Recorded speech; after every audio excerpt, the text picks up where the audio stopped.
नमस्कार।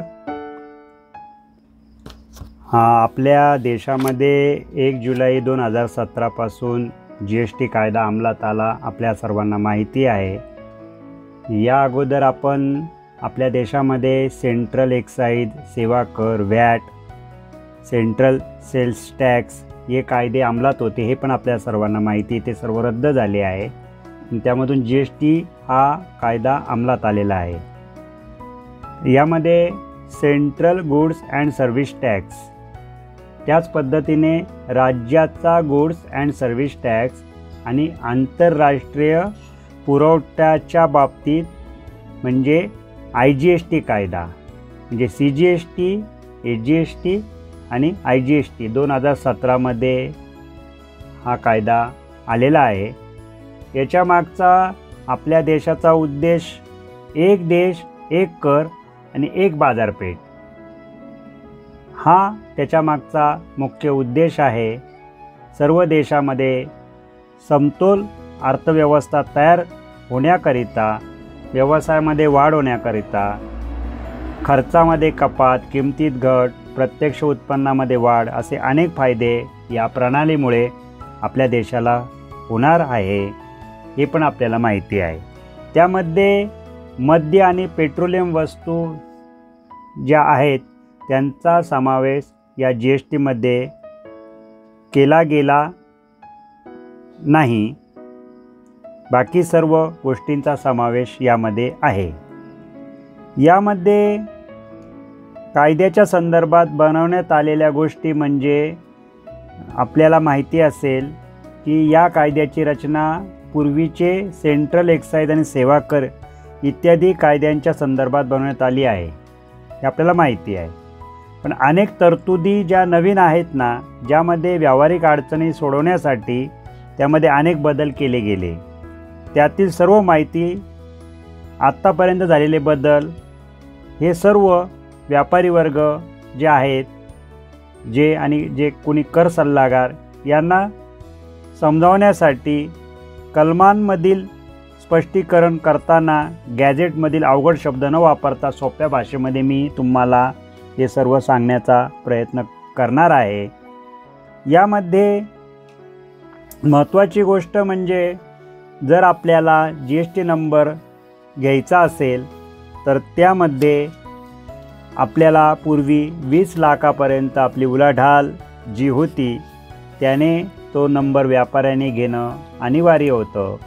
पण आपल्या केंद्र सरकार जो होते त्यातील त्या राज्यात जे होते केंद्र सरकारच्या ज्या राज्यातील विनंतीनुसार हा GST काउन्सिलिंगच्या शिफारशीप्रमाणे केवळ मालाचा पुरवठा करणाऱ्या व्यक्तींची एकंदर उलाढाल जी होती आपली 20 लाखाची GST नंबर घेण्यास बंधनकारक होती, ती आता 40 लाखापर्यंत केली। म्हणजे ही विनंती केली गेली म्हणून ती 40 लाखापर्यंत केली गेली। आणि ज्या आपण सेवा पुरवत होतो त्याची उलाढाल 10 लाखापेक्षा जास्त असेल त्यालासुद्धा हा GST कायदाचं रजिस्ट्रेशन घेणं अनिवार्य होतं, बंधनकारक होतं।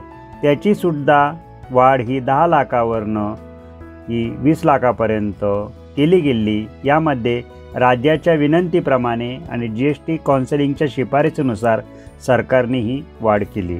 म्हणजेच सोप्या भाषेत 40 लाखाचा ज्याचा टर्नओव्हर आहे त्या व्यक्तीला आणि ज्याचा सेवांचा टर्नओव्हर 20 लाखाचा आहे त्या प्रोफेशन करणाऱ्या व्यावसायिकांना 20 लाखापर्यंतच्या टर्नओव्हरला रजिस्ट्रेशन घेणं अनिवार्य आहे।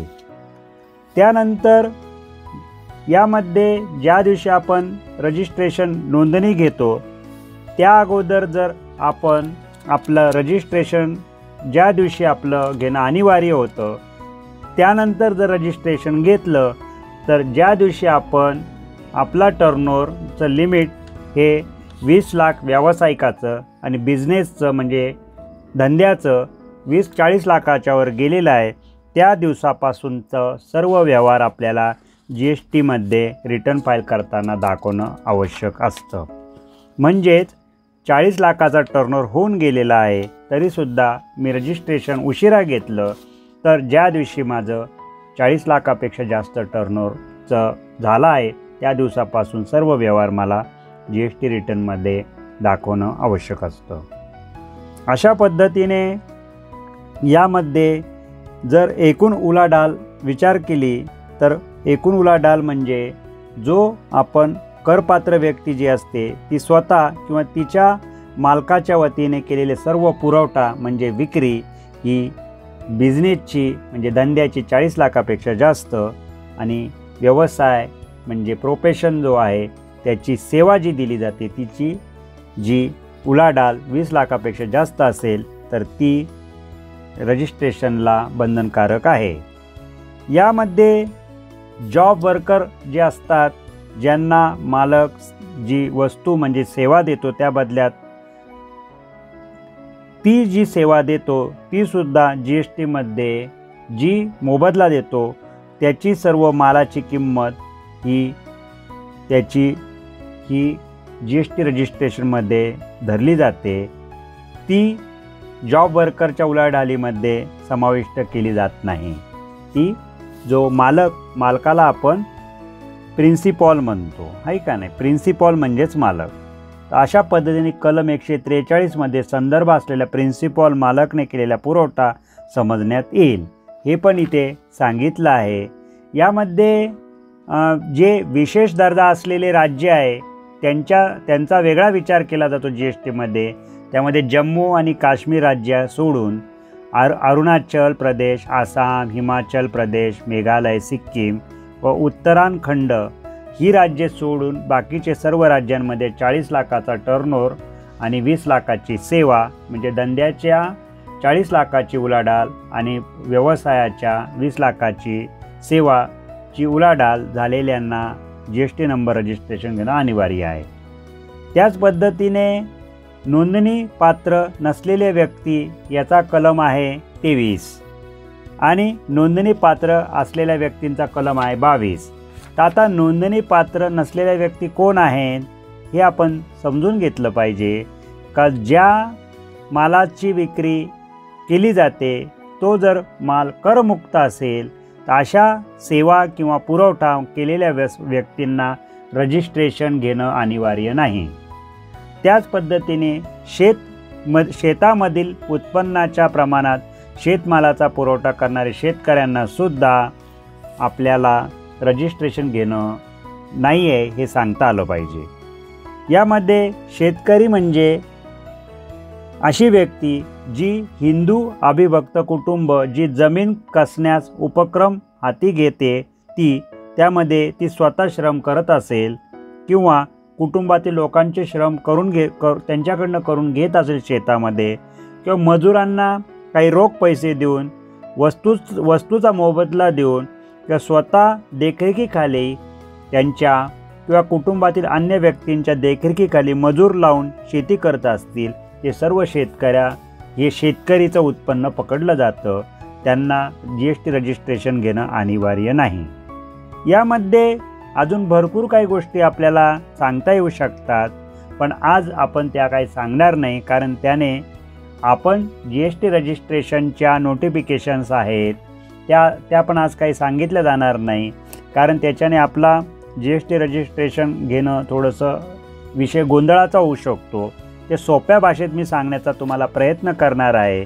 त्यामध्ये विशिष्ट प्रकारच्या नोंदणी करून घेणं अनिवार्य आहे कलम 24 प्रमाणे. त्याप्रमाणे नोंदणीची पद्धत काय आहे कलम 25 प्रमाणे. ह्या सगळे जे कलम आहेत 22 पासून 23, 24, 25 हे सर्व कलम GSTच्या अंडर येतात. ज्यामध्ये मानव नोंदणी 26 कलम, नंतर कधीतरी करपात्र होणाऱ्या व्यक्ती म्हणजे विशेष तरतुदी आहे त्यांच्या ज्या अनिवासी करपात्र व्यक्ती असतात यांच्यासुद्धा गोष्टी या GSTमध्ये येतात. त्यामध्ये कलम 27 मध्ये येतात. नोंदणीची दुरुस्ती जर करायची असेल तर कलम 28 प्रमाणे आपल्याला बदल करता येतो आपल्या नोंदणीमध्ये. नोंदणी रद्द करायची असेल किंवा निलंबित करायची असेल तर त्याचा कलम 29 आहे. अशा पद्धतीने आपण त्यामध्ये बदल पण करू शकतो. हे सर्व गोष्टी हळूहळू आपण या माझ्या GST जो टॉपिक आपण बेसिक गोष्टी ज्या समजून घेणार आहोत त्यामध्ये मी तुम्हाला सांगणार आहे। अशा पद्धतीने तुम्हाला GST काय आहे आणि GST कशा पद्धतीने आपण सहज समजून घेऊ शकतो यापुढे पुन्हा आपण भेटू तेव्हा सांगू। थँक्यू।